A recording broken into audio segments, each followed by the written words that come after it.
والفقراء والحاملين.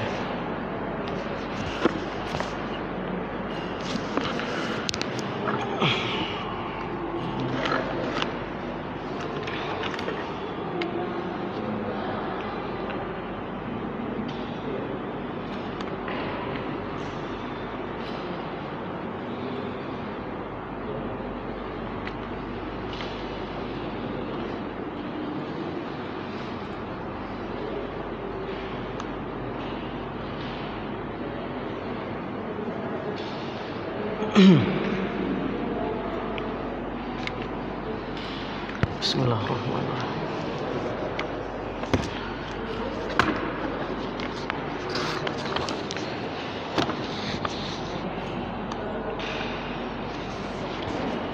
Bismillahirrahmanirrahim.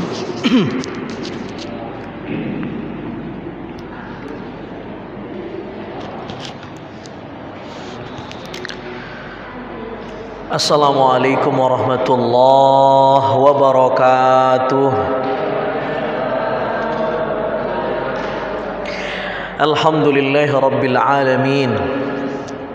Allahumma salli ala sayyidina Muhammadin sayyidil kaunaini wath thaqalain wa ala sairil anbiya wal mursalin wa ala alihim wa sahbihim wa tabi' manhajihim ajma'in wa alaina ma'ahum birahmatika ya arhamar rahimin.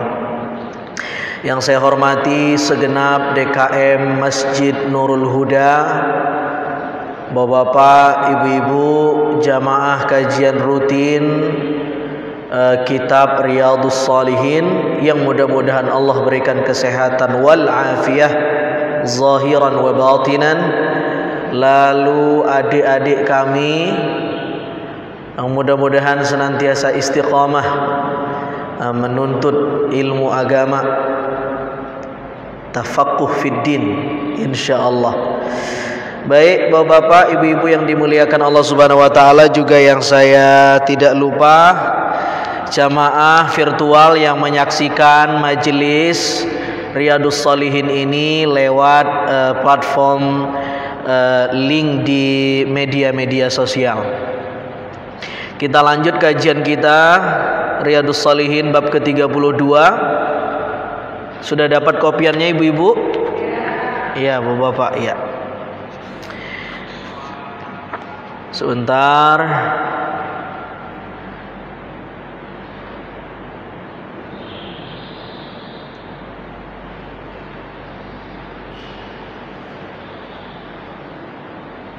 Oke. Imam Nawawi mentasmiyahkan bab ini dengan bab fadli dha'fatil muslimin wal fuqara'i wal hamilin. Keutamaan orang-orang yang lemah, kaum fakir, ya, dan orang-orang yang tidak masyhur. Kita harus paham dulu peta tema ini, ibu-ibu.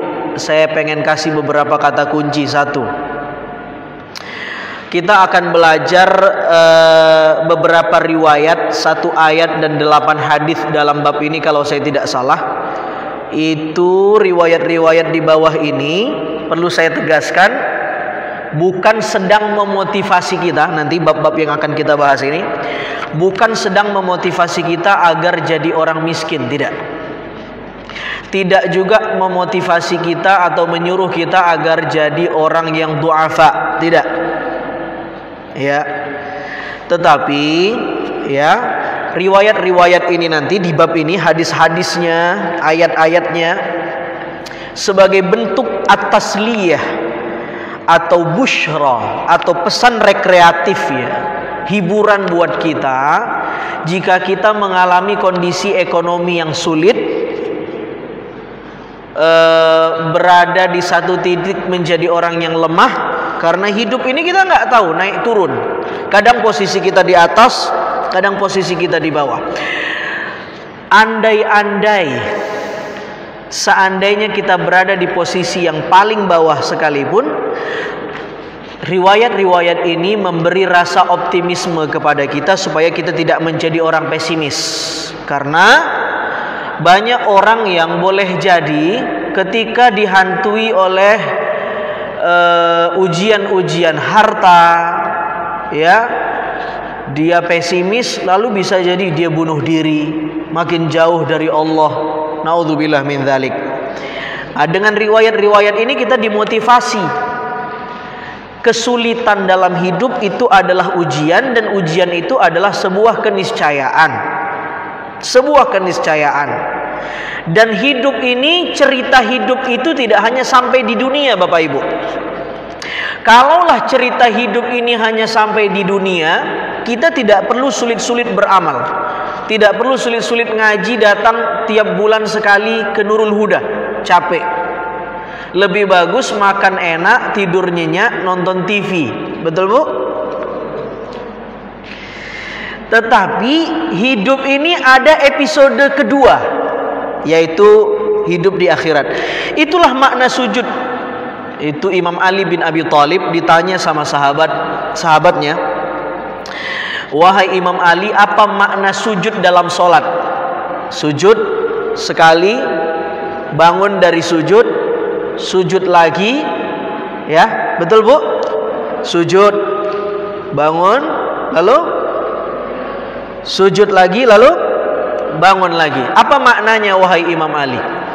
Kata Imam Ali, maknanya seperti itulah proses etape perjalanan hidup manusia, bahwa manusia itu berasal dari tanah, sujud, meletakkan dahi ke tanah, lalu kemudian dari tanah itu dia dicipta, dia keluar, dicipta, itu bangun dari sujud, lalu nanti dia akan diwafatkan balik lagi ke tanah. Setelah diwafatkan dia apa lagi? Dibangkitkan naik lagi dari tanah. Begitulah perjalanan kita manusia ini. Itu yang pertama, bahwa riwayat-riwayat ini tidak mengajarkan kita untuk jadi orang miskin, tetapi riwayat-riwayat ini ingin memberi rasa optimis kepada kita. Kalaupun kemudian cerita hidup kita itu cerita yang kurang enak di dunia, jangan sampai kita pesimis, karena cerita hidup tidak hanya di dunia tapi akan berlanjut ke akhirat. Jangan sampai kita sulit di dunia, sulit di akhirat. Yang kedua, riwayat-riwayat ini ya mengajarkan kepada kita bahwa harta itu bukan segalanya. Kita tahu bahwa segala sesuatu itu memang perlu uang, tetapi uang itu bukan segala-galanya di sisi Allah. Bagaimana nanti kita akan belajar satu hadis bahwa dunia ini kecil sekali di sisi Allah Subhanahu wa taala. Yang ketiga, dalam Islam kaya dan miskin itu pilihan, ya. Kaya dan miskin itu pilihan. Kaya dan miskin itu pilihan. Intinya, prinsipnya adalah al-mas'uliyah, pertanggungjawaban terhadap harta itu. Ada tidak orang miskin yang bertanggung jawab terhadap hartanya? Banyak. Orang yang cuman kerjaannya nyari barang-barang bekas, dijual lagi, boleh jadi hina di sisi manusia, tetapi al-mas'uliyah, dia bertanggung jawab terhadap pekerjaannya. Minimal dia tidak mencari rizkinya dari proses yang haram. Iya. Ada yang cuman kulinya cuman ya kuli-kuli lepas lah. Satu hari ini boleh dapat rizki, besok dia nggak tahu dapat lagi atau enggak. Iya kalau dipanggil orang, kalau tidak bagaimana. Tetapi dia bertanggung jawab ketika dapat rizki yang gajinya nggak banyak-banyak banget, satu hari 50, mungkin 70, disuruh orang benerin rumahnya mungkin 100. Itu buat nafkah istrinya. Tapi ada sebagian orang yang boleh jadi pendapatan per kapitanya luar biasa, gajinya luar biasa banyak, kerjanya istimewa, tapi pertanggungjawaban hartanya ini yang jadi persoalan. Dia gunakan hartanya di tempat-tempat maksiat, di jalan-jalan maksiat, dihabiskan hartanya di jalan-jalan yang Allah tidak ridhoi. Ini kata-kata kunci dalam riwayat-riwayat yang akan kita bahas. Jadi jangan salah menyimpulkan, wah ini Ustadz kalau gitu saya jadi orang miskin aja deh, jadi orang duafa aja deh. Bukan itu kesimpulannya. Karena harta itu penting juga ternyata. Kita ngaji hari ini perlu duit nggak? Bayar akomodasi ustadz, ya kan? Lalu kemudian konsumsi bapak-bapak, ibu-ibu ngaji itu pakai duit. Kalau nggak percaya tanya sama DKM masjid. Ya, lalu kemudian kita nikah perlu duit, perlu bayar ke KUA. Zakat perlu duit, perlu kalau kita sebagai muzaki. Masa iya kita mau jadi mustahik terus, yang nerima zakat terus? Sekali-sekali naik tingkatnya, di-upgrade dari mustahik ke muzaki. Salat perlu duit, perlu beli koko, sarung, sajadah. Apalagi sekarang musim Covid, masjid nutupin sejadah, kita harus bawa sejadah sendiri, perlu duit. Lebih-lebih haji. Haji itu bahkan ada syarat tersendiri yang disebut dengan istita'ah, harus mampu, baik secara keilmuan maupun lebih-lebih secara finansial, harus mampu. Semuanya memang perlu duit, meski kita bisa berkesimpulan tidak, duit itu bukan segala-galanya di sisi Allah Subhanahu wa taala. Ayat yang pertama, Allah Subhanahu wa taala berfirman terkait bab ini. Imam Nawawi mencantumkan satu ayat. A'udzu billahi minasy syaithanir rajim. Wasbir nafsaka ma'al ladzina yad'una rabbahum bil ghadawati wal 'ashyi yuriduna wajhahu wa la ta'du 'ainaka 'anhum. Allah Subhanahu wa taala berfirman, bersabarlah kamu bersama-sama dengan orang-orang yang menyeru Tuhannya, baik di pagi hari maupun di senja hari, dengan mengharap rahmat Allah Subhanahu wa taala, dan janganlah kedua matamu berpaling dari mereka. Bahwa Allah Subhanahu wa taala menyuruh kita untuk menginstal rasa sabar dalam menjalani hidup dan kehidupan ini. Ya Bu, hidup ini perlu sabar nggak? Perlu syukur nggak? Perlu. Nah, belajar sabar itu dari siapa? Ma'alladzina yad'una rabbahum bil ghadawati wal 'ashyi. Belajarlah sabar dari orang-orang yang hatinya selalu terhubung, terkoneksi kepada Allah. Kenapa kita harus belajar sabar dari orang-orang yang terkoneksi hatinya kepada Allah? Karena orang-orang yang punya kolbu yang terkoneksi kepada Allah itu, mereka menjadikan Allah itu segala-galanya, bukan uang yang segala-galanya. Allah yang maha kuasa, bukan dolar yang maha esa. Itu kita perlu belajar dari orang-orang yang menghadapkan dirinya kepada Allah. Maka orang-orang yang semacam ini ketika dia sholat, Allahu Akbar, Allahu Akbar kabira, walhamdulillahi katsira. Ketika dia mengatakan Allahu Akbar, itu sengaja didesain oleh Allah. Takbir itu letaknya di posisi awal, supaya ketika kita menghadap Allah, connect ke Allah, itu takbir itu mengajarkan kita, ibu-ibu, bapak-bapak, supaya tidak ada motivasi yang lebih penting dari ibadah kita kepada Allah, kecuali kita sadar betul bahwa Allah yang maha besar itulah yang menjadi tujuan kita. Itu ada sebuah kalam hikmah dari orang-orang sufi, ilahi anta maqsudi wa ridhaka matlubi. Hanya engkau yang kami maksud, dan hanya engkau juga yang kami tuju ya Allah, yang kami minta. Iya, itu makna dari kalimat takbir itu, Allahu Akbar. Artinya apa? Ketika kita sholat, kita ingin dinilai oleh orang lain, ingin dipuji oleh manusia. Ingat, orang lain itu, tetangga itu, jamaah masjid itu, yang kita kenal itu, CCTV yang mengintai kita, itu semua adalah fata morgana, kecil, wujud khayali. Wujud mutlak dan wujud hakiki itu cuman Allah. Kalau bahasanya Ibnu Arabi, seorang maestro sufi, itu dia bilang semua wujud, semua yang maujudat, semua yang ada ini selain Allah itu adalah wujud yang mutawahham, wujud yang semu, wujud yang menipu. Wujud yang benar-benar hakiki itu cuman Allah. Karena itu dalam sholat menghadap Allah, Allahu Akbar. Orang boleh jadi melihat takbir kita, tapi yang melihat itu wujud mutawahham. Ada orang yang akan memuji kita kecil, penilaian Allah lebih gede. Begitulah orang-orang yang selalu terkoneksi sama Allah. Dia belajar bagaimana Allah itu menjadi tujuan yang paling besar. Allahu Akbar. Karena itu takbir itu kalimat yang luar biasa dahsyat ya. Kita tahu bagaimana sejarah bangsa kita ini juga dibumbui oleh kalimat takbirnya. Siapa? Bung Tomo ya? Benar ya? Hah?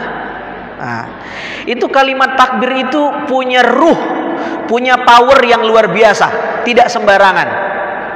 Lebih-lebih takbir di dalam sholat. Takbir sholat itu mengajarkan supaya kita reflektif. Allahu Akbar. Bukan takbir yang retorik. Bukan Allahu Akbar, takbir. Bukan sekedar gede-gedean suara ya.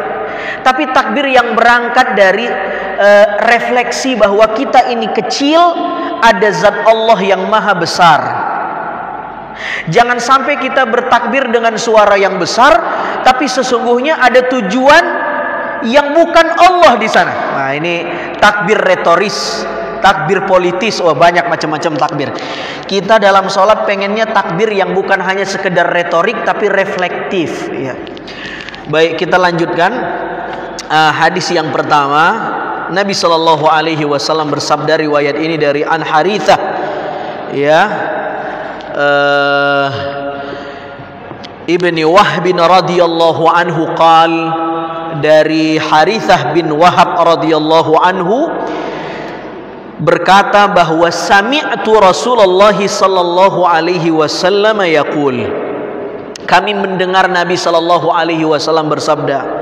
Nabi ngomong apa nih? Nabi ngasih nasihat apa sama kita? Mari kita lihat.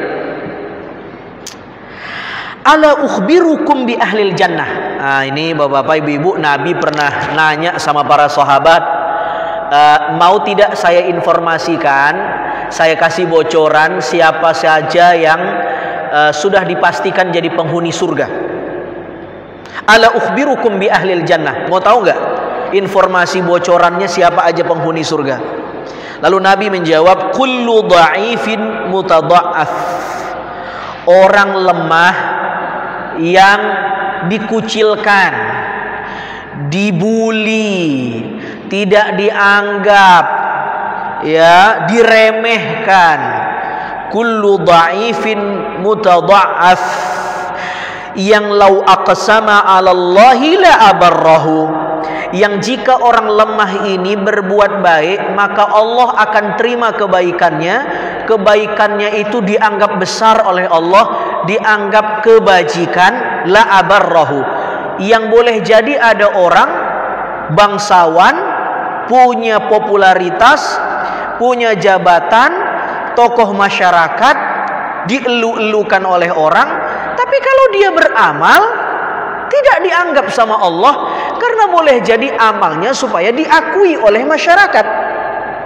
Tapi ini ada orang lemah yang kalau dia mau sedekah pun dia mikir sebenarnya, gaji saya aja sebenarnya cuman cukup buat makan, tapi ada orang yang butuh bantuan, rasa-rasanya dia lebih sulit dari saya, dia sedekahin hartanya, la abarrahu. Ini benar-benar dinilai kebajikan oleh Allah.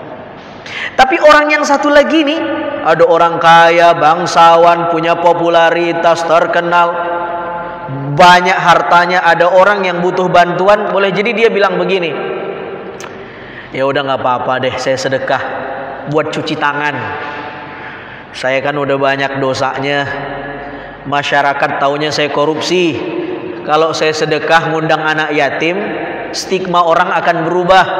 Boleh jadi kata orang saya ini dermawan. Gak apa-apa deh, saya sedekah. Itu penilaiannya akan beda di sisi Allah. Ini ada orang-orang yang semacam ini ya. Masya Allah. Kullu dha'ifin mutadha'af law aqsama 'ala Allahi la abarrahu.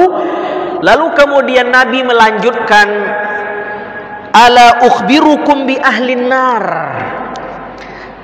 Maukah kamu saya informasikan bocorannya siapa saja yang jadi penghuni neraka? Nabi menjelaskan, kullu utullin jawadhin mustakbirin. Ini kata Nabi, orang yang penghuni neraka itu orang yang keras. Utullin itu makanya linggis. Linggis itu punya bahasa Arab yang seakar kata dengan utul, ya. Al-atalah itu linggis, tongkat yang terbuat dari besi yang keras, kira-kira bahasa kitanya linggis. Jadi orang yang keras, kasar, ya, punya hati yang sempit, pemarah, mustakbirin dan sombong. Ini penghuni neraka. Mari sama-sama kita muhasabah ini, ya, kira-kira dari hadis ini kita ini golongan yang mana kira-kira? Min ahlil jannah atau min ahlin nar, Bapak Ibu?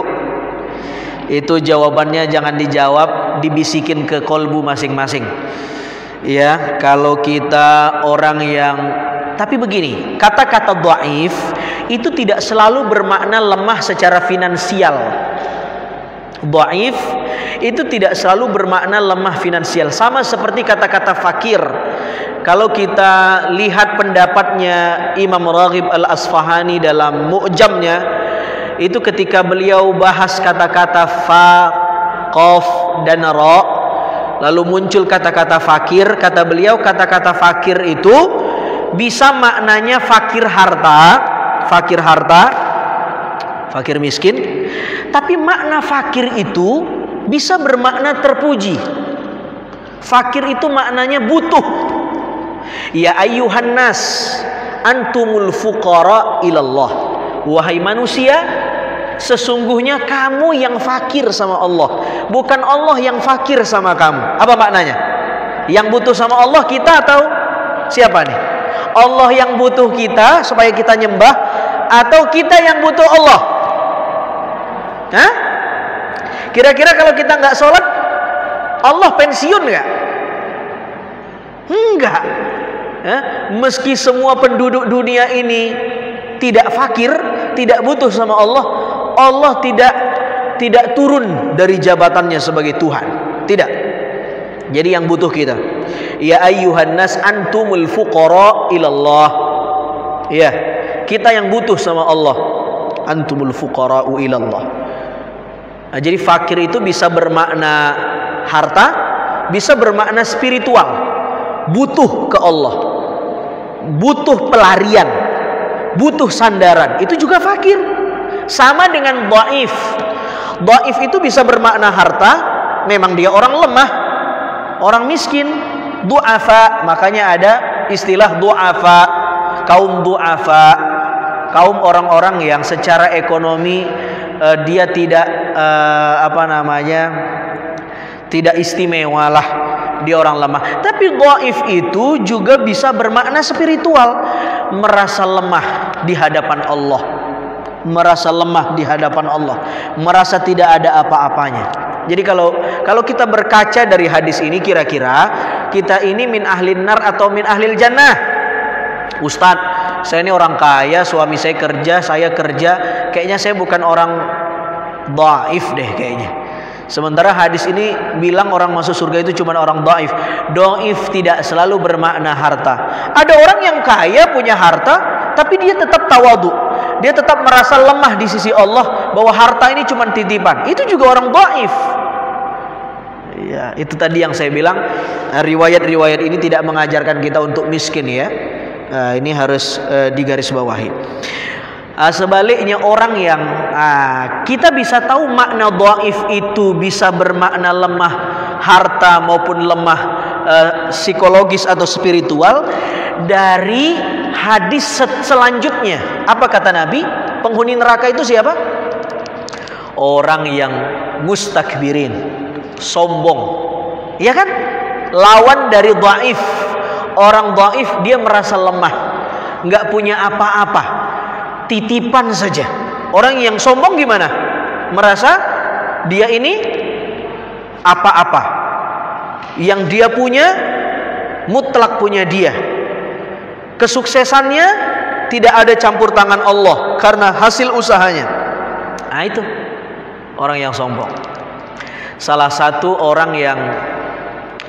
makhluk surga yang sombong lalu dideportasi dari surga itu iblis.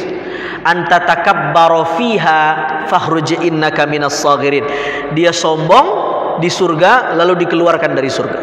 Dalam riwayat yang lain, sombong itu adalah atribut Tuhan, selendang Allah, perhiasannya. Maka tidak ada yang pantas memakai atribut Allah yang maha suci dan luhur itu kecuali Allah sendiri. Nah itu luar biasa. Jadi utullin jawadin mustakbirin, ya, kasar, keras, sempit dada, sombong, bagian dari ciri-ciri orang yang berpeluang masuk neraka. Nauzubillah min dzalik. Mudah-mudahan kita dilindungi oleh Allah Subhanahu wa taala. Bahkan para ulama mengatakan sombong ini disebut-sebut sebagai ummul kabair. Ummul kabair, mbahnya dosa-dosa besar. Ada dosa-dosa besar itu kalau kita buka misalnya Al-Kabairnya Az-Zahabi atau Az-Zawazir Aniktirafil Kabairnya Ibnu Hajar, banyak dosa-dosa besar. Tetapi ummul kabairnya salah satunya sombong. Bahkan kata para ulama, sombong ini adalah dosa pertama, ya, dosa pertama yang dilakukan oleh makhluk Allah yang ada di surga, yaitu antara iblis, ya, dia mengatakan ana khairun minhu, merasa lebih baik daripada Adam. Jadi kalau kita sudah merasa lebih baik dari orang, itu tanda bahwa kita terpapar penyakit sombong. Kalau kita merasa lebih baik daripada orang, itu berarti kita terpapar penyakit sombong. Merasa lebih baik artinya merasa lebih hebat, merasa lebih alim, merasa lebih banyak pengetahuan, merasa lebih soleh. Kalau sholat merasa lebih khusyuk. Kalau sedekah merasa sedekahnya lebih afdol dari orang. Wah, itu sudah masuk sifat sombong. Ada yang pernah tidak sombong di sini? Hah? Ada? Ada yang sering sombong? Sering, ya. Saya juga sering sombong. Ya, itu kan penyakit kolbu. Penyakit kolbu itu menyerang siapapun. Iya. Baik. Hadis yang ke berapa ibu-ibu, bapak-bapak? Kedua. Nabi bersabda. Ini riwayat selanjutnya ini. Wa an Abil Abbas Sahal ibn Sa'd as-Sa'idi radhiyallahu an qala, ini dari Abil Abbas yaitu Sahal bin Sa'ad as-Sa'idi radhiyallahu anhu. Dia menceritakan bahwasanya marra rajul ala nabi sallallahu alaihi wasallam faqala li rajulin indahu jalis ma ra'yuka fi hadha. Nabi duduk di salah satu area pelataran, lalu ada seorang laki-laki yang berjalan di hadapan Nabi. Samalah seperti kita, duduk-duduk ada orang berjalan di hadapan kita. Lalu kemudian orang yang berjalan ini lewat di hadapan Nabi. Lewat, Nabi ngelihat di samping Nabi ada beberapa sahabat. Lalu Nabi nanya sama sahabat yang ada di sampingnya. Kata Nabi sallallahu alaihi wasallam,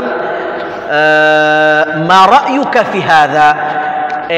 Itu kira-kira menurut kamu orang yang baru lewat tadi gimana komentar kamu? Sahabat ini bilang, "Rajulun min asyrafin nas." Orang ini orang yang mulia ya Rasul, bangsawan, terhormat, min asyrafin nas. Hadza wallah hariyun in khataba an yunkaha wa in syafa an yushaffa. Kalau orang ini meminang gadis orang, pasti diterima lamarannya. Hartanya banyak, bangsawan. Kalau dia diminta tolongin, pasti dia akan menolong orang. Atau kalau dia minta tolong sama orang, pasti orang akan menolongnya karena dia orang terhormat. Ini testimoni dari sahabat ini, komentarnya. Lalu kemudian gak lama lewat lagi seorang laki-laki yang berbeda. Lalu kemudian Nabi nanya lagi, "Ma ra'yuka hadza?" Kalau yang ini gimana pendapat kamu? Sahabat ini lalu kemudian menjawab, "Ya Rasulullah, hadza rajul min fuqara'il muslimin." Ini orang fakir, ini orang miskin, ini orang enggak punya. Hadza hariyun in khataba an la yunkah. Kalau dia meminang gadis orang pasti enggak diterima sama emaknya karena enggak ada duitnya. Uang antarannya bisa dihitung, ya. Maharnya pasti nggak gede-gede amat, nggak ada yang mau. Wa in syafa'an la yushaffa. Kalau dia nolong orang, pasti orang nggak terima karena kalau dia nolong itu ya hartanya bisa didikte, bisa dijengkal. Apa sih yang dia mau nolongin orang? Dia nolong dirinya sendiri saja, nolongin hidupnya nggak bisa. Kira-kira begitu komentarnya. Lalu kemudian Nabi Shallallahu Alaihi Wasallam menasehati sahabat ini. Dinasehati sahabat ini Bapak Ibu. Tadi ada orang bangsawan yang lewat, dia bilang, "Wah, ini orang-orang mulia, bangsawan begini-begini." Ada orang yang fakir, dia bilang, "Ini orang," pokoknya diremehin lah. Nabi memberikan nasihat. Apa nasihat Nabi? Faqala Rasul sallallahu alaihi wasallam, "Hadza khairun min mil'il ardi mithla hadza." Kamu tahu enggak? Orang yang tadi kamu remehkan itu, yang kamu anggap fakir dan lain-lain, dia itu punya nilai amal ibadah, kualitas kehambaannya lebih bagus daripada seisi bumi ini. Coba bayangkan itu. Lebih bagus daripada seisi bumi ini. Apa kira-kira pelajaran yang bisa kita ambil Bapak Ibu? Jangan pernah menilai orang dari tampilan luarnya, ya kan? Betul tidak? Jangan pernah menilai orang dari tampilan luar. Kadang-kadang tampilan dalam itu adalah arti yang paling real. Kalau tampilan luar ini kan bisa didandan, pakai make up, ya enggak? Boleh pakai make up, boleh. Jangan takut, senyum-senyum ibu-ibu ini. Boleh. Ya, saya pakai baju, pakai sarung, pegang tasbih, pakai sorban. Gak ada orang, saya main handphone. Begitu ada jamaah yang datang, saya ambil tasbih. Allah, Allah, Allah. Wah. Ini tampilan luar bisa difermak. Ya, tampilan luar itu bisa dikondisikan. Tapi tampilan dalam siapa yang tahu? Allah yang tahu. Innallaha la yanzuru ila ajsamikum walakin yanzuru ila qulubikum wa a'malikum. Yang Allah nilai itu hati dan amal, qalbu dan amal kita. Bukan tampilan luar kita, bukan min ajsadikum, bukan jasad kita, tapi tampilan dalam kita. Ya, itu penting tampilan dalam itu. Ada mobil, ya, eksteriornya bagus. Baru dibersihin, masukin salon mobil. Tapi interiornya kacau. Udah turun mesin, olinya udah berapa tahun gak diganti, di servis jarang. Kira-kira orang mau beli nggak? Kalau tahu nggak mau. Biar kata eksteriornya bagus, tapi kalau interiornya kacau, wah ini mobil pasti barang rusak ini. Apalagi ketika dicek interiornya, wah bekas banjir nih, berkarat ini. Orang nggak mau beli. Tapi boleh jadi ada mobil kelihatannya tua, mobil tahun tua,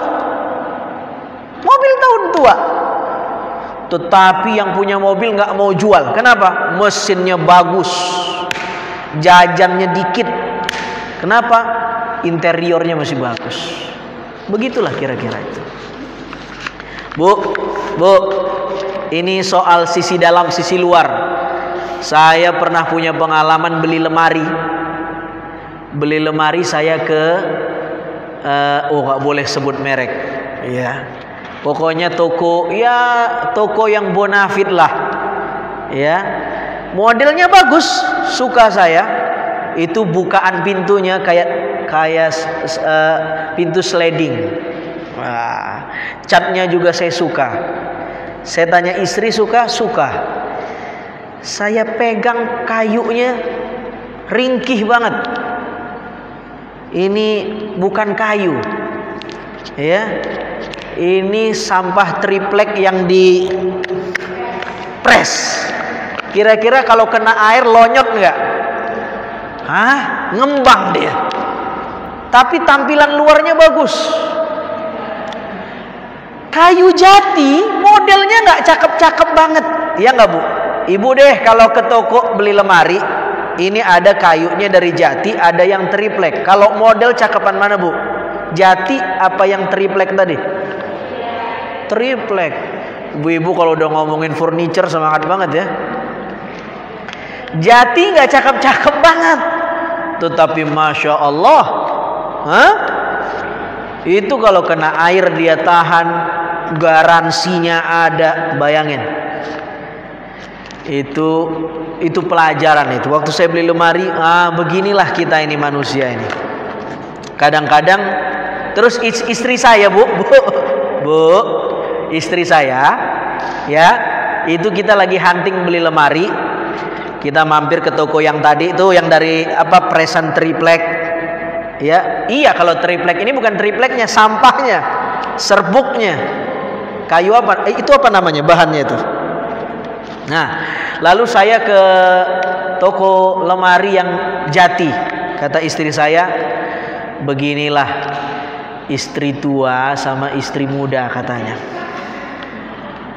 Itu kalau istri tua biar kata badannya sudah tidak bagus dilihat, tidak enak, tetapi hatinya setia melayani suaminya. Kalau ada cewek-cewek yang ganggu di luar, boleh jadi lebih cantik daripada yang di rumah. Ingatlah, itu bukan jati katanya. Itu cuman sampah triplek katanya. Kalau diuji langsung lonyot katanya. Tapi yang di rumah ini jati. Tahan banting, bisa hidup susah, bisa diajak berjuang, jati.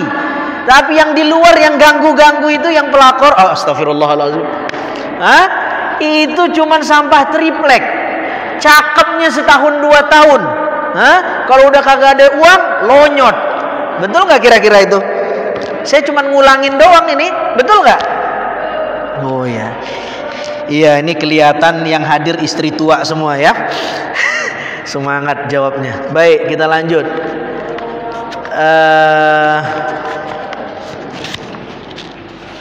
Hadis yang keberapa sekarang? Nah, jangan menilai orang dari tampilan luar. Oke. Nah, ini ujian buat kita ini. Ya, kalau ada yang lewat, kalau ada pengajian-pengajian, coba lihat tuh gamisnya tuh, coba lihat tuh jilbabnya tuh. Saya tahu tuh mereknya tuh. Macam-macam di komen. Jangan menilai orang dari itu. Yang ketiga, hadis yang ketiga. Wa an Abi Sa'id al-Khudri radhiyallahu anhu anin Nabi sallallahu alaihi wasallam qala ihtajjatil jannatu wan nar faqalatin nar Nah, ini cerita. Lihat. Surga dan neraka saling berdebat. Surga dan neraka saling adu argumen. Siapa yang paling pas menjadi warga mereka masing-masing. Kata surga, orang-orang yang seperti ini yang jadi warga kami. Kata neraka, orang-orang yang seperti ini jadi warga kami. Oh, saling berdebat. Ihtajjatil jannatu wan nar. Faqalatin nar. Neraka ngomong, fil jabbaruna wal mutakabbirun. Orang-orang yang sombong, merasa sok kuasa, yang angkuh, itulah orang-orang yang akan jadi penghuni neraka. Kata si neraka. Lalu waqalatil jannah. Surga juga ngomong. Apa kata surga? Fid du'afa'un nas wa masakinuhum. Orang-orang yang lemah, yang dhaif, yang du'afa, baik secara finansial maupun tadi spiritual, dia merasa lemah di sisi Allah. Orang yang enggak punya, orang miskin, itulah yang akan jadi penghuni surga. Lalu faqadallahu bainahuma. Allah pun kemudian mendamaikan surga dan neraka, memutuskan masing-masing penghuni mereka kepada surga. Lalu Allah mengatakan, annakil jannatu rahmati. Hei surga, kau itu adalah bentuk dari rahmatku. Arhamu bik man asya'u. Dan aku memberikan rahmat kepada hamba yang ku kehendaki berupa engkau. Selanjutnya, wa annakin nar azabi. Hei neraka, kamu ini adalah bentuk dari azabku. U'adzibu bik man asya'u. Dan aku mengazab hamba-hamba yang ku kehendaki berupa engkau, karena engkau adalah azabku. Lalu kemudian, ini yang harus digaris bawah ini. Apa kata Allah? Walikilaikuma alayya mil'uha. Surga, neraka, kalian berdua ini, walikilaikuma alayya mil'uha. Aku yang tentukan siapa penghuninya. Nah, apa yang bisa kita ambil kesimpulannya? Peraturan umumnya neraka itu diisi sama orang-orang sombong, orang yang angkuh. Peraturan umumnya penghuni surga itu orang-orang du'afa, orang-orang miskin. Itu umumnya. Tapi kan likulli syai'in istithna'an. Segala sesuatu yang umum itu ada pengecualian. Walaupun umumnya penghuni surga itu orang miskin dan du'afa, tetap aja walikilaikuma alayya mil'uha. Yang nentuin penghuninya Allah. Walaupun penghuni neraka itu orang yang sombong, angkuh, tetap saja walikilaikuma alayya mil'uha. Yang nentuin penghuni neraka itu Allah. Artinya apa? Artinya apa kira-kira? Allah aja yang nentuin ini orang sombong, ini orang du'afa, ini orang miskin, ini orang angkuh. Bukan kita. Ini orang sombong nih, penghuni neraka nih. Bukan. Allah aja yang nentuin. Ini sombong, ini tidak sombong. Allah saja. Jangan sampai kolbu kita mendikte orang ini sombong. Ketika kita mendikte orang ini sombong, bahwa sebenarnya kita lebih sombong dari orang itu. Ya kan? Berarti merasa lebih baik daripada orang itu. Kecuali kita mentasbihkan kesombongan itu kepada mereka yang memang sudah dikecam oleh Quran. Contoh, Fir'aun. Ya memang Al-Quran bilang dia sombong. Iblis, ya memang Al-Quran yang bilang dia sombong. Itu pun nanti kita dikubur, yang menjadi pertanyaan kubur itu bukan berapa kali kamu melaknat iblis di dunia. Bukan itu yang jadi pertanyaan kubur. Ya. Boleh jadi yang membuat kita disiksa berapa kali kamu merasa lebih baik daripada si fulan. Merasa lebih hebat, merasa lebih soleh daripada orang itu. Yang ditanya bukan berapa kali kamu melaknat iblis. Ya melaknat iblis itu ya ia boleh jadi baik, tapi bukan itu nilai pahalanya. Tetapi merasa lebih baik dari orang, itu yang jadi sumber petaka. Baik. Hadis yang keberapa ibu-ibu, bapak-bapak? 4 ya. Wa an Abi Hurairah radhiyallahu anhu an Rasulillah sallallahu alaihi wasallam qala innahu la ya'ti ar-rajulul 'azim as-samin yawmal qiyamah la yazinu 'indallahi janaha ba'udah muttafaqun alaih. Kata Nabi sallallahu alaihi wasallam, nanti akan ada yang datang di sisi Allah di hari kiamat, ya, orang yang besar, lalu kemudian gagah, besar, gede, yaumul qiyamah, yang seolah-olah kebesaran itu menunjukkan bahwa dia punya segalanya di dunia. Badannya sehat, besar, gagah, menunjukkan ketika di dunia makannya banyak karena dia banyak duit. Lalu kemudian hidupnya sehat, nutrisinya tercukupi dan lain-lain. Tetapi di sisi Allah orang ini meski sehat di pandangan manusia, gagah, luar biasa, besar, la yazinu 'indallahi janaha ba'udah.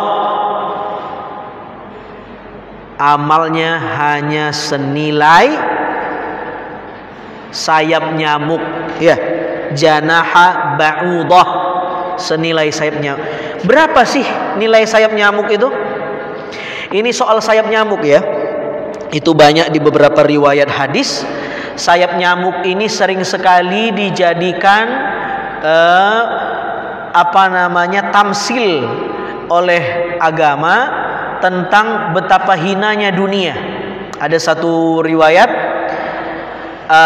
dunia ini tidak lain hanya senilai sebelah sayap nyamuk saja. Sebelah sayap nyamuk. Ada harganya nggak sayap nyamuk itu? Nggak ada. Udah sayap nyamuk sebelah lagi. Kalau ada sayap nyamuk 5 kilo dijual sama ibu mau beli? Nggak mau, nggak ada harganya sayap nyamuk. Begitulah kira-kira dunia ini. Ya, saking kosongnya dunia ini, nggak ada nilainya apa-apa di sisi Allah. Ya, seperti ditamsilkan seperti sayap nyamuk. Ya, yang ringan dan kecil, ringan dan kecil. Dunia itu ringan, kecil. Jadi kalau orang misalnya atau kita, ya, sampai bertengkar satu dengan yang lain, sama-sama saudara gara-gara harta warisan misal, itu cuman ngerebutin sayap nyamuk. Ya, ini teorinya mudah ini. Kalau jumlah warisannya 10 juta, kalau 10 M, itu sayap nyamuk apa sayap apa itu? Bu, ya enggak juga. Itu kan soal bagaimana cara kita memandang ya. Memang cara memandang itu ya di dalam ya. Ya, dunia itu ya seluas dan segede apapun tetap ditamsilkan seperti sayap nyamuk. Janaha ba'udah, seperti sayap nyamuk. Orang sekarang lagi rame berebut partai politik, viral. Yang satu nuduh ini, yang ini nuduh ini, berebut jadi ketua umum. Sayap nyamuk, sayap nyamuk. Ya, andai dia tahu hakikat dunia yang sayap nyamuk ini, coba bayangin, dunianya aja sayap nyamuk, dunianya loh, apalagi jabatan ketua umumnya. Ya. Ini tentu tidak nasihat buat orang tersebut, tentu buat kita. Kita mungkin kapasitas kita yang bukan orang politik, ujiannya beda mungkin, ya kan? Bukan jabatan ketua umum, bukan. Ya, dan yang lain-lain mungkin. Yang lain-lain mungkin. Nah, sama-sama kita merefleksi bahwa dunia ini seperti sayap nyamuk. Itu ada Sampai-sampai Gus Dur mengatakan tidak ada jabatan apapun yang harus dipertahankan mati-matian. Itu dicatat betul itu. Saya kira benar itu. Selagi itu namanya jabatan, tidak ada yang harus dipertahankan mati-matian. Termasuk jabatan wali Allah. Kira-kira begitu itu kata Gus Dur itu. Ya. Apalagi cuman jabatan politik. Nah, tidak ada yang harus dipertahankan mati-matian. Baik.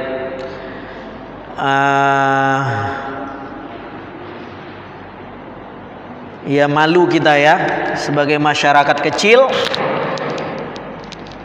Orang lagi susah, kena COVID, nggak selesai-selesai. Saya ngelewatin daerah Depok, dekat jalan Kafi kalau nggak salah.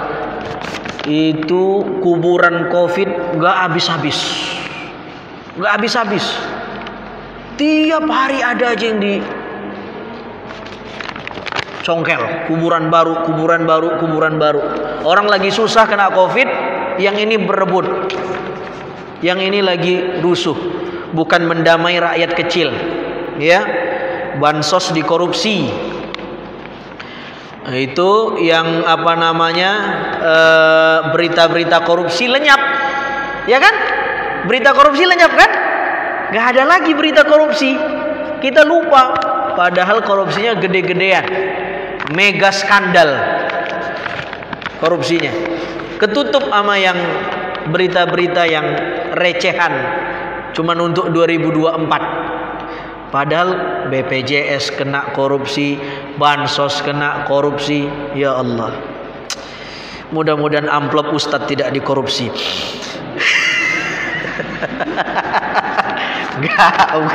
bukan ini anu saja, bercanda saja. Oke, kita lanjut. Ya, hadis yang keberapa, Bu? Ya, ingat sayap nyamuk, janaha ba'udah. Ya Bu ya, janaha ba'udah, sayap nyamuk. Hadis berikutnya, ini menarik ini. Udah jam berapa? Oh, sudah jam 11 lewat ya.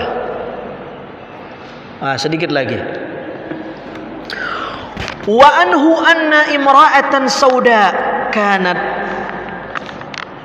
taqumul masjid aw syabban fafaqadaha aw fafaqadahu Rasulullah sallallahu alaihi wasallam fasa'ala anha aw anhu faqalu mata qala afala kuntum adhantumuni bih. Ini ceritanya begini. Ada marbot masjid, pengurus masjid, kerjaannya ngerapiin masjid, ngebentangin sejadah, nyiapin sejadah kalau orang mau sholat. Kalau ada sampah debu dia sapu, dia pel, pokoknya marbot dah. Ini meninggal di zaman Nabi. Pelakunya tidak diketahui persis laki-laki atau perempuan, karena itu di matan hadis ini dia pakai dua domir, hu sama ha. Apakah laki-laki atau perempuan? Tetapi yang populer riwayatnya ini perempuan. Meski ada matan yang berbeda, namanya Ummu Mahjan. Siapa Bu? Ummu Mahjan. Dia ini kerjaannya marbot, nyapu-nyapu, ngepel. Kalau ada mukena yang kotor dia cuci, dia taruh lagi di masjid. Pokoknya tukang bersih-bersih masjid dah. Tetapi Masya Allah, profesi semacam ini kadang-kadang kita pandang sebelah mata. Yang kita hormatin ustadznya, kiainya, imamnya, narasumbernya. Tetapi yang marbot ini kadang-kadang kita sepelein. Tukang parkir masjidnya kita sepelein. Ini hadis kasih pelajaran sama kita. Si Ummu Mahjan, ya anggaplah ini misalnya Ummu Mahjan, meski di sini menggunakan dua dhamir hu atau ha. Marbotnya ini wafat, Nabi nggak dikasih tahu. Lalu Nabi kemudian bilang, kenapa saya nggak dikasih tahu? Kan saya juga pengen nyolatin itu marbot. Awalnya Nabi bilang, ini mana marbot kita Ummu Mahjan, kira-kira begitu. Mana Ummu Mahjan? Wanita yang sering nyapu Masjid Madinah. Kok saya udah lama nggak lihat? Ya Rasul wafat. Sahabat mungkin ya menganggap kewafatan orang kecil yang bernama Ummu Mahjan atau marbot secara umum itu bukan hal yang terlalu penting-penting banget yang harus diketahui Rasul sebagai pemimpin agama waktu itu. Nabi sibuk, kerjaan Nabi banyak, tugas Nabi banyak, baik tugasnya sebagai Nabi, Rasul maupun sebagai pemimpin waktu itu. Kayaknya nggak penting-penting banget, cuman ngomentarin isu kematiannya Ummu Mahjan. Jadi nggak perlulah Nabi tahu. Ternyata anggapan sahabat ini di luar dugaan. Nabi ya kecewa sama para sahabat. Kok saya nggak dikasih tahu sih? Saya kan ingin sholatin marbut itu. Hantarkan saya ke kuburannya. Antarkan saya ke kuburan. Lalu Nabi diantarkan ke kuburan marbot itu. Nabi menyolati si mayit yang sudah dikuburin di kuburannya dan mendoakannya. Dan Nabi mengatakan kepada para sahabat, kuburan ini tempat yang gelap, tetapi setelah saya berdoa, sholat, mendoakan marbot ini, kuburannya menjadi terang. Allahu Akbar. Tidak semua orang yang hidup pada masa Nabi disolati oleh Nabi. Karena ada orang-orang munafik pada masa Nabi, Nabi nggak sholatin. Nabi nggak sholatin. Ada orang munafik, Nabi nggak sholatin. Tentu ini cuma Nabi yang boleh. Kalau kita kelasnya, kita nggak tahu itu orang munafik atau tidak. Kalau Nabi dapat bocoran dari wahyu, kalau kita dari siapa? Maka kita bilang aja semua orang baik. Hal kana fi hayatihi Azhari Nasution khair? Khair nggak kira-kira? Semangat banget jawabnya ya. Udah khair aja lah, walaupun saya buruk gitu loh. Ya, walaupun ada tetangga kita buruk, ya khair aja. Bukan kapasitas kita bilang dia bukan orang baik. Beda sama Nabi. Nabi dapat bocoran wahyu, kita dapat bocoran plafon doang. Nah, nggak bisa nge-stigma orang ini baik, ini buruk. Sholatin. Terserah kalau dia dihukum atau tidak, itu urusan Allah. Yang penting haknya sebagai sesama muslim sudah kita tunaikan untuk kita sholati. Allah. Ini disolati sama Nabi. Apa pelajarannya? Satu. Ada profesi yang boleh jadi kita pandang sebelah mata, tapi sebenarnya di sisi Allah itu luar biasa. Ini juga apresiasi. Itu satu ya. Yang kedua, Islam, ini pernah saya sampaikan di TV One kemarin, belum lama, Islam memberi apresiasi kepada orang yang cinta dengan lingkungan. Lebih-lebih dia mencintai lingkungan itu untuk kemaslahatan orang banyak. Itu ada petugas-petugas pemerintah, kerjaannya ngambil sampah di kali, di comberan, betul? Kalau ada bencana dia yang turun, kotor-kotoran lah tugasnya. Itu jangan sepele. Itu walaupun bau, kumuh, kotor, di sisi Allah luar biasa. Tidak hanya membersihkan masjid ya, membersihkan apapun ya, mencintai lingkungan. Ummu Mahjan ini kan dia mencintai lingkungan, bersihin Masjid Nabawi, diapresiasi, disolatin, marbot disolatin sama Rasulullah. Ini juga betapa pelajaran ketiga menunjukkan Nabi itu tidak pilih-pilih mencintai sahabat itu. Ini ada orang bangsawan, cepet-cepet datang sholatnya. Ini yang punya hajat orang miskin, jangan deh. Ini yang ngundang pesta nikahnya siapa nih? Orang kaya nih. Harus cepat ini, pakai pakaian bagus ini. Kadonya gede. Pusing mikirin kado apa yang pantas buat orang kaya yang menikahin anaknya, ya kan? Pusing kita. Apa yang pantas kira-kira? Ini dia udah punya, ini nggak mungkin nggak punya. Pusing. Begitu orang yang miskin punya hajat, buru-buru kita ngasih kado, kita bilang gua datang aja udah syukur. Ini kebalik. Harusnya yang punya hajat, yang miskin itu sebelum dia ngundang, kita udah nawarkan bantuan. Butuh parkiran nggak buat yang kondangan? Di rumah saya aja. Butuh berapa aqua? Macam-macam. Mudah-mudahan kita bisa demikian. Lalu kemudian pelajaran berikutnya, Bu, sudah 3 tadi ya. Yang keempat, pelajaran berikutnya, sunnah mengumumkan wafatnya orang. Sunnah. Kenapa? Kenapa dianjurkan? Ada penjelasan dari Sayyid Abdullah Al-Haddad dalam Sabilul Iddikar. Kata beliau, liyad'u lahu wa yatarahhamu alaihi wa yushhidus salata ala janazati, supaya orang ikut serta mendoakan, berbelas kasihan kepada si mayit, dan bersaksi yang baik-baik, dan ikut menyolatkan dia. Mungkin kalau nggak dikasih tahu dia pernah bermusuhan sama orang nggak maafkan, nggak tahu kalau dia sudah wafat. Boleh jadi orang tergerak memaafkan setelah tahu dia sudah wafat. Oh, udah wafat ya? Ya Allah, sudah maafin. Kalau belum wafat, mungkin kita masih marah. Begitulah sunnahnya kita itu menginformasikan orang yang wafat, walaupun kita nggak suka. Sunnah. Itulah kesempatan terakhir dia untuk dimaafkan.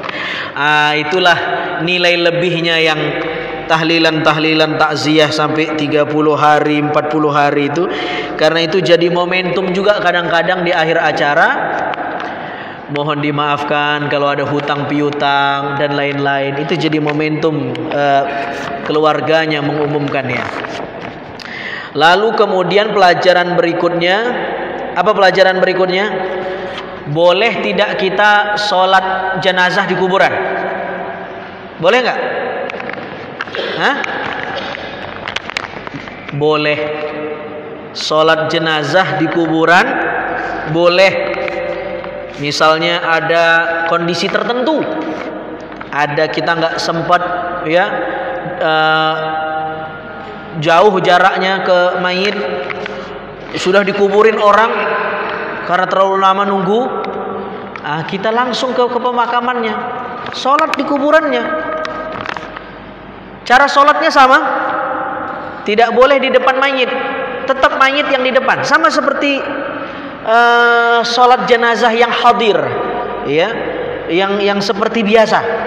Jadi boleh sholat jenazah di kuburan, kecuali mensolati jenazahnya para nabi, nggak boleh. Tidak boleh. Itu kata Imam Zakaria Al-Ansari, boleh mensolati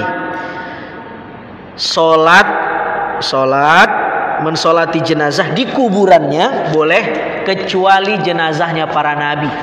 Karena ada banyak riwayat yang mengatakan diharamkan, dilarang bagi kita menjadikan kuburan-kuburan para nabi itu laksana masjid sebagaimana amalnya orang-orang Yahudi dan Nasrani. Gak boleh. Nanti kita umroh, ada makam nabi, kita sholat jenazah untuk nabi, gak boleh. Ya gak boleh. Ya kalau selain nabi dan rasul boleh, silahkan, gak ada masalah. Walaupun tidak terlalu populer, tapi boleh. Apalagi suasana COVID begini, mayatnya misalnya takut dibawa ke masjid, misal, walaupun ada penelitian gak nyebar kalau sudah mati ya, misal ini nyolatinnya di kuburan, gak ada masalah, boleh. Apalagi darurah ya. Oke, sudah jam 11:30, saya kira kita cukupin saja. Ada banyak sebenarnya. Silahkan kita lanjutkan di sesi tanya jawab. Kalau ada pertanyaan silahkan sebelum saya tutup, bapak-bapak, ibu-ibu. Ya, ada ibu-ibu pertanyaan?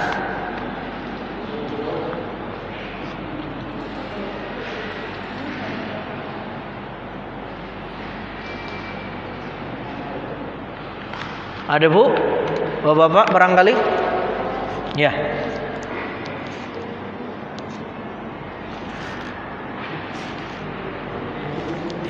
Oke, kalau tidak ada kita cukupkan ya Ustadz. Mudah-mudahan bermanfaat. Tema yang kita bahas ini tidak hanya sekedar kita diskusikan, tapi mudah-mudahan kita bisa amalkan. Insya Allah bulan Ramadan kita libur ya. Bulan depan masih ketemu sekali lagi. Jadi kita masih akan ketemu sekali lagi di Riyadhus Shalihinnya bulan depan. Setelah itu tawakuf, berhenti sebentar, jeda Riyadhus Shalihinnya menyambut Ramadan. Tentu kegiatan-kegiatan di Nurul Huda banyak nanti ya, tidak ngaji Riyadhus Shalihin tapi mesti banyak ya, kita tarawih dan lain-lain. Mari kita pergunakan nanti. Saya kira itu kita tutup dengan doa.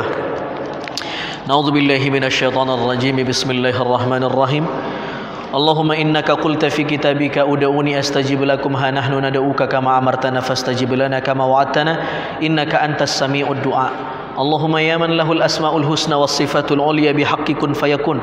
Salli wa sallim wa barik ala sayyidina Muhammadin sayyidil mursalin wa ala alihi wa sahbihi ajma'in wa alaina ma'ahum bi rahmatika ya arhamar rahimin. Allahumma ya Allah, jadikanlah pertemuan majelis ilmu kami ini pertemuan yang penuh dengan rahmat-Mu, berpisahnya kami perpisahan yang penuh dengan kasih sayang-Mu.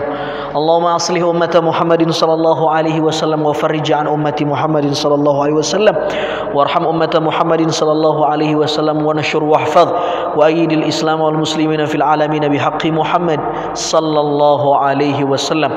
Allahumma inna na'udzubika Allahumma inna na'udzubika min hamazatis syayatin wa na'udzubika ay yahdurun. Allahumma sallimna minal waswasil khannas wa min syayatinil jinni wan nas wa ab'idana min khutuwatis syayatin innaka antal qawiyyul matin.